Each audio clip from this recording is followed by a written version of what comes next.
Doctor साहेब, हा बोला ना. मला मी बरेच वेळा कल्पना दिली, तुम्ही तुमच्या बंधूला काही सांगत नाही समजून. त्या सगळ्यात मला विजयावतीच्या सगळ्या कार्यकर्त्या ज्यांनी त्रास दिला असेल ते म्हणजे श्रीकांत पठारे.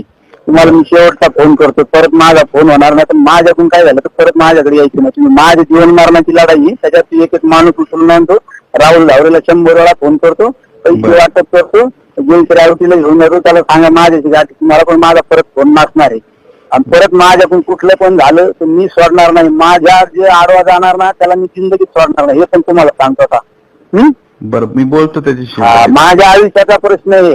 त्यांनी मला सगळ्यात जास्त त्रास दिला असेल ते म्हणजे श्रीकांत पठारेंनी, तुमचा भाऊ असेल, पण मी सोडणार नाही. बघा, सगळ्यात जास्त मला विजयावतीच्या अख्ख्या कार्यकर्ता त्रास दिला म्हणजे त्यांनी. प्रत्येक घराघरात जातो, पैसे वाटतो. माझा एखादा माणूस मला मॅनेज झालं की 100 वेळा फोन करतो. राहुल धावरेला माझ्या समोर 10 वेळा फोन केला, असं नका करू, तसं नका करू. बरोबर, मी बोलतो. तुम्ही ही पॉलिसी करता, तुम्ही माझ्याशी व्यवस्थित वाटत. तो माझ्या सगळ्यात जास्त माझ्या जे डोक्यात असं नक्की श्रीकांत पठारे, मी तुमच्यामुळे आजपर्यंत शांत बसतोय. माझ्या इतका आक्रमक कोणी दिसणार पण नाही तुम्हाला, पण मी प्रत्येकाचा हिसाब केल्याशिवाय थांबणार नाही. मी तर निवडून येणार आहे, पण नंतर माझ्या काचेच्या घरात राहतात सगळे तुम्ही.